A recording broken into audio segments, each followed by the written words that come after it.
regalo, pati yung asawa ko, natapos ng regalo sa Pasko. Hindi naman lahat, pero karamihan sa kanila, iisa lamang ang sagot. Ang sabi nila, i-Gcash mo na lang. I-pera mo na lang. Baka mas masaya pa kami. Tama o mali? Sabi ko na nga ba, baka hindi makainig kanina kasi naiiyang sabihin, i-Gcash mo na lang. Ngunit sa kabilang banda, totoo naman yun. Sa sanlibutan na ito, sa realidad, kapag binigyan mo ng material, pinansyal, pagpapala at pangangailangan, talagang ngingiti ka. Amen? Masaya, nagbibigay kasiyahan. Pero alam niyo po, yung kasiyahan na naibibigay ng material ng sanlibutan na ito, yan yung klase ng kasiyahan na na-expire. Pwede bigyan ka ni sister ng Gcash. O, pamasko ko sa'yo, anong Gcash mo? Masaya ka talaga nun kapag nagpasko. Pero pag naubos mo na yung Gcash, kaka-shopee mo, sigurado ako nakasinamot ka ulit. Tama o mali? Sabi ko na nga ba? Nag-e-ganyan yung mga mahilig mag-shopping. Ngunit okay lang po yan, minsan part yan ng buhay. Pero ito ang dapat maging malinaw. May mga material man na nagbibigay sa atin ng panandalian na kasiyahan. Ngunit ang kagalakan na nais ibigay ng Diyos, hindi po katulad ng sa sanlibutan. Dahil ito ang kanyang pinagkaiba. Sa sanlibutan, na-expire yung kasiyahan. Pero pagdating kay Lord, kapag natunawakan mo at naghari sa puso mo, pinarating mo at winelga mo yung joy, spirit of joy na galing kay Kristo, kahit problemado ka, kahit nakakulong ka sa utang, kahit nakakulong ka sa maraming problema, yung kagalakan, hindi na-expire. Masaya ka pa rin kasi hindi ka iiwanan ni Yahweh El Shaddai. Amen. Sa ating mga pagmimigay, ito ang ating ebanghelyo. Hindi po para sabihin na ganito tayo sa pagsunod kay Kristo, kundi para bigyang linaw sa atin na ang kagalakan na galing sa Diyos, hindi po nangangahulugan na wala kang problema. Ang kagalakan na galing kay Lord, hindi nangangahulugan wala kang pagsubok. Ang kagalakan na galing kay Lord, hindi ibig sabihin wala ka ng isipin o alalahanin, kundi ang tunay na kagalakan na kayang ibigay sa iyo ni Kristo ay yung klase ng kagalakan na kahit marami kang problema, magkakangiti ka pa rin kasi alam mo magtatagumpay ka dahil kasama natin ang ating Panginoong Jesucristo. Amen? Kaya ngayon po sa ating pagninilay, paano nga ba natin ito ma-experience? Paano nga ba natin i-welcome yung spirit of joy from our Lord Jesus Christ sa ating mga puso? Para pagdating ng Pasko at pagtawang taon, kahit ano lang ang nakahanda sa mesa, masaya pa rin tayo dahil may Kristo tayong winelcome sa ating mga puso. Kaya kung ngayon, pagnilayan natin, ito ang mensahe ng ating Ebanghelyo. For us to experience the spirit of joy from our Lord Jesus Christ, kahit physically hindi natin siya nakikita, ito po yung mga bagay na sana gawin natin para maramdaman natin yung kagalakan. Number one, we will experience the joy from our Lord Jesus Christ by knowing more. Have an extra effort to know more about who is Jesus Christ. Mag-uumpisa ang kagalakan na hindi na-expire, kagalakan na galing kay Kristo kapag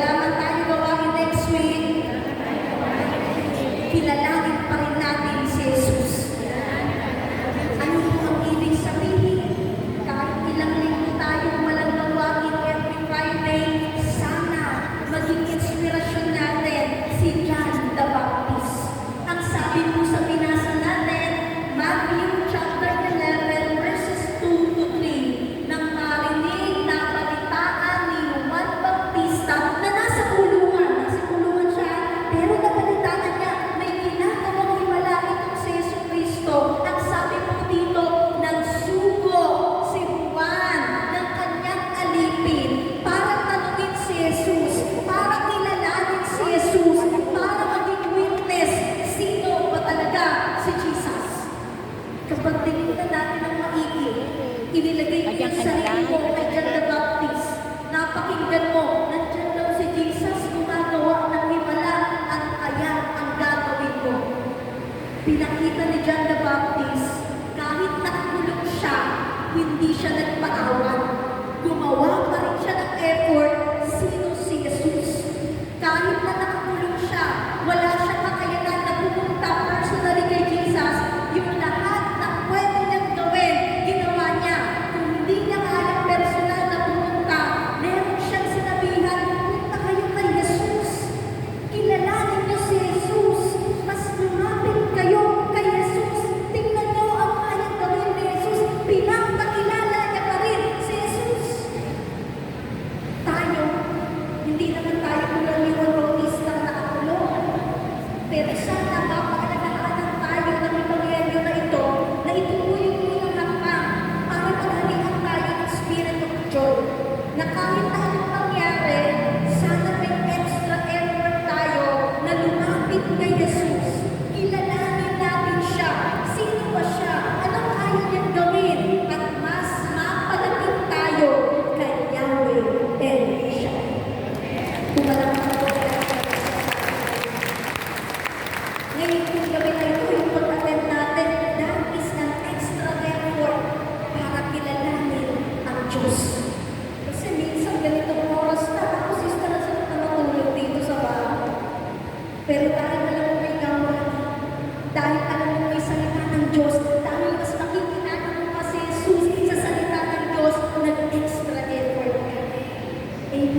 relationship to God.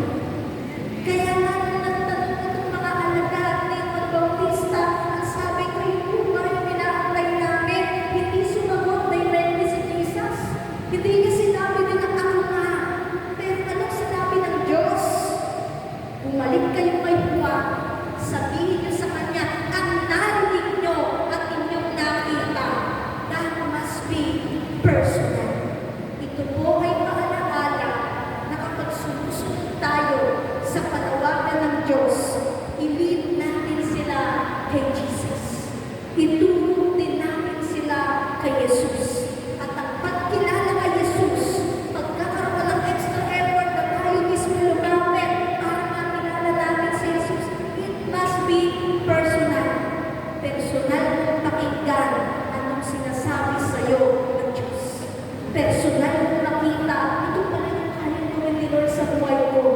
Ang nais ni Juan Bautista, yung pananampalataya natin at yung pagkilala natin kay Jesus, hindi makikilala dahil sabi sa nila, ay sabi nila nagpapagaling yan, alam mo na.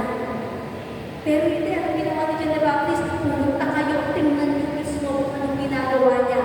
Upang pagkilala natin kay Jesus, hindi dahil sa sabi-sabi lang, kundi dahil nakinig ka talaga, nag-effort ka talaga, lumapit ka talaga kay Yahweh El Shaddai. Kung walang takbo na natin sa sabi natin. So, manatili tayo nag-aalala ng aksyon o ng effort para mas kilalanin pa kung sino si Jesus sa ating buhay. Pangalawa, we can have the joy, the spirit of joy in our heart when I welcome natin itong pag-alala na galing kay Kristo by seeing, looking at God's miracle in our life. Magkakaroon ka natin ng kagalakan sa puso na galing kay Kristo, yung kagalakan na hindi na-expire kapag nasimulan na rin, na hindi hanapin ng physical mata nasaan si Jesus, kundi ang mas tingnan natin yung kayang gawin ng Diyos sa buhay ng bawat isa. Pumalakpak po na ang nagsasabi natin. Sabi po sa ating pinasa, Matthew chapter 11, verses 4 to 5. Nagtanongin nila, Panginoon, kayo po ba ang aming hinihintay o may darating pa po, mag-aantay pa kami? Hindi direct nagsalita si Jesus. Pero ang sabi ni Jesus, ito ang sabihin niyo kay Juan, ito ang ipahayag ninyo, nakakakita ang magulang, nakakalakad ang mga pilay, gumagaling yung mga ketongin, may karamdaman na hindi kayang pagalingin ng tao, nagkakaroon ng mabuting balita sa lahat, kahit sa mga luha. At ang sabi ng Diyos, mapalad ka kung hindi ka nag-aalinlangan sa akin. Sa ating po ngayong pagninilay, ipinahahayag ni Jesus, hindi man natin siya ngayon nakikita personally, physically, pero kitang-kita sa buhay natin na may ginagawang himala si Yahweh El Shaddai.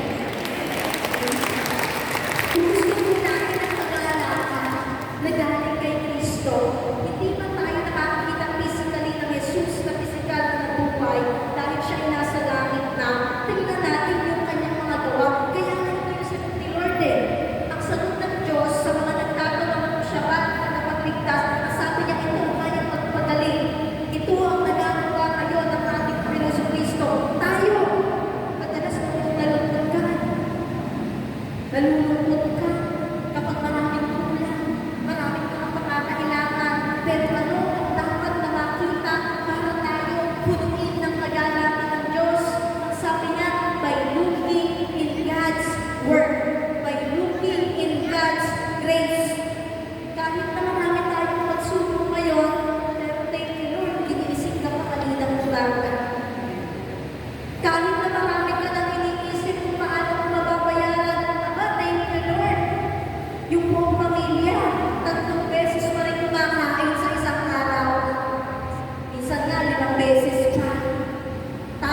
Diba?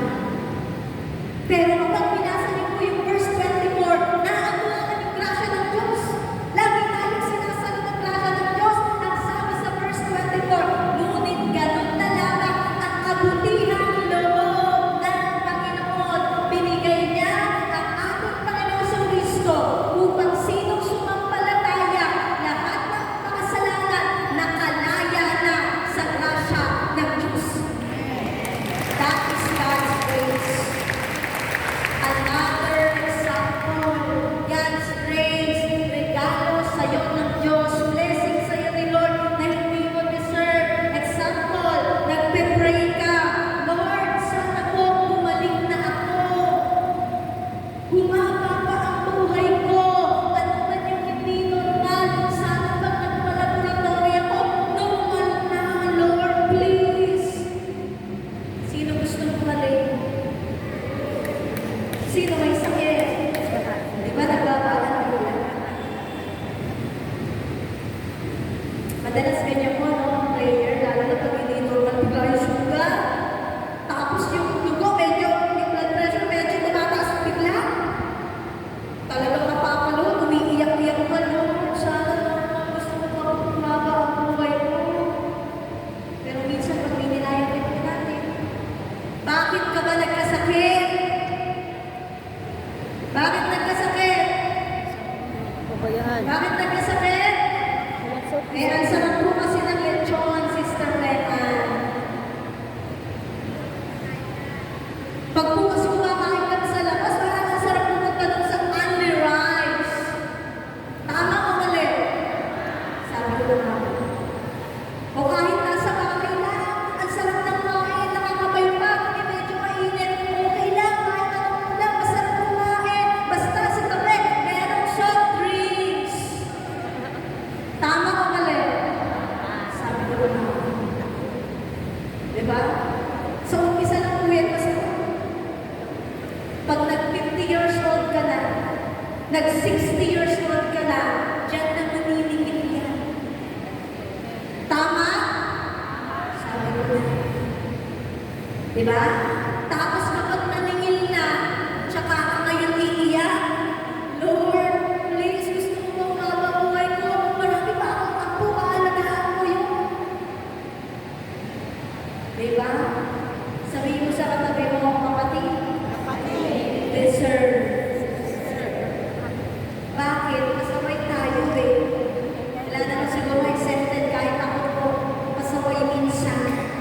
Tama o mali? Pero this is the God's grace. This is the God's grace. Kahit deserve natin kasi nga pasaway tayo. Nandiyan na naman ang kabutihang loob ng Diyos. Hindi kaya pagalingin ng tao, kaya pagalingin ni Lord sa grasya ng Diyos. Kahit hindi mo deserve, pagagalingin ka ni Yahweh El Shaddai. That is God's grace. Kaya minsan makakaalalahanan natin yung sarili natin. Minsan totoo po yun eh, no? Kaya kung kailan nag-60 years old, tsaka ka nag-umpisang magsumba.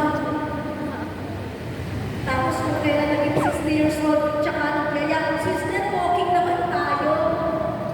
Samantalang ako ng lakas-lakas pa, pwede naman mag-walking. Tama o mali? Sabi ko na. Diba? Lagi tayong sinasalo ng God's grace sa lahat ng mga pagkakamali natin. And that's the word of God. Alam mo bagay, gusto mo tuloy ka na nagala ka na galing sa Diyos. Kung tingnan masyado yung problema, huwag kang may stress sa problema. Oo, alam natin may problema. Idalangin mo kay Lord. Pero higit sa lahat, huwag mong kalimutan na magpasalamat sa lahat ng grasya ni Lord. Dahil mas marami pa rin ang pagpapala na kahit hindi mo deserve, binibigay sa atin ni Yahweh El Shaddai. Pangalan ko lang, sasabihin mo sa katabi ng pangalan ko lang. Christmas party na. Medyo lang ako. Pangalan na, gising na po yung iba. May kainan na. Sino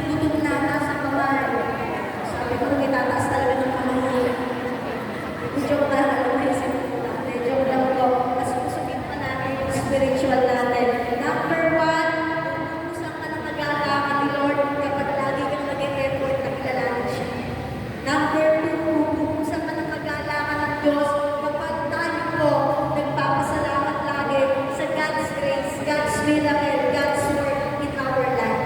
At ang pangatlong bagay, we receive the spirit of joy from our Lord Jesus Christ by believing sa pananampalataya na alam natin ang presensya ni Jesus. Hindi man nakikita ng mata mo ang presensya ng Diyos kasama natin palagi. Matthew chapter 11 verse 6. Ang sabi ni Jesus, mabalan ang mga tao na hindi nag-aari lang sa akin. Sa ating ngayong pagdidilay, nasa panahon pa rin tayo ng Advent, ha? Ano po ang ibig sabihin ulit ng Advent? Tingnan mo, nakalimutan agad ang nasa isip agad yung pansit at spaghetti. Ang Advent, ano po ibig sabihin? Pagdidilay na tayo ay maghahanda sa pagdating ni Jesus dahil ang ibig sabihin ng salitang Advent, coming, arrival, may dumadating at may paparating. Amen? Kaya ako, 4 na linggo na yan, tungkol kami sa paghahanda. Pero para hindi tayo malito,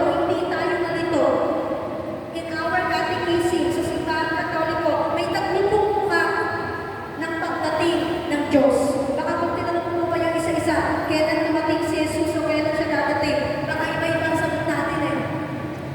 Kasi ang katotohanan, kapag pinagnilayan natin, theologically, pinag-aralan natin, 3 ang mukha kapag sinabi na dumating si Jesus, dumarating siya, at dadating si Jesus. 3 yan. Ano yung unang pagdating ni Jesus na pinag-ahandaan natin at pinagnilayan? Pagdating ni Jesus in the history.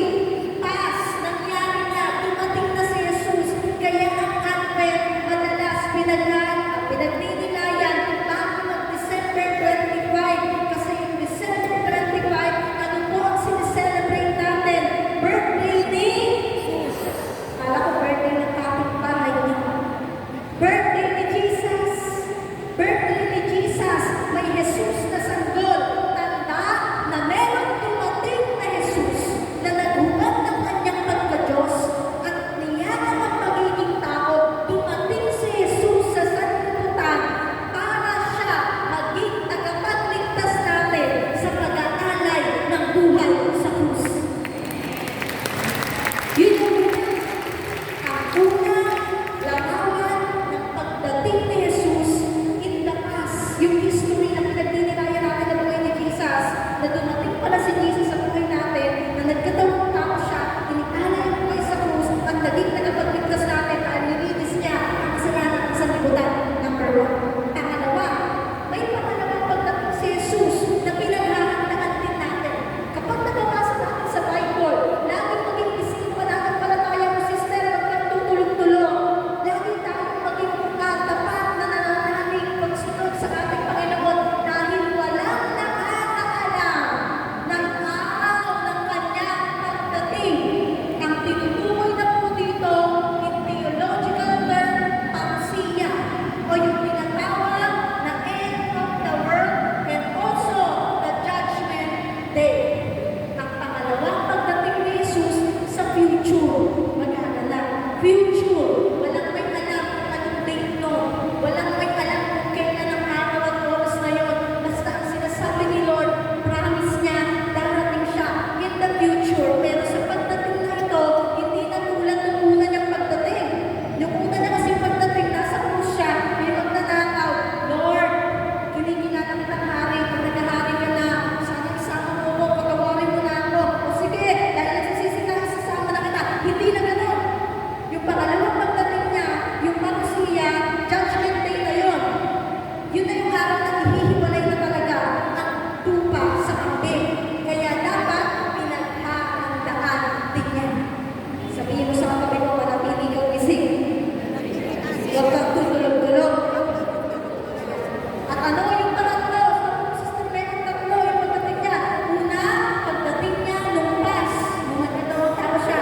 Pangalawa, pagdating niya sa future na pinaghahandaan natin ngayon. Kaya tayo, patuloy na sumusunod sa kanya. At pangatlo, ito ang pagdating niya.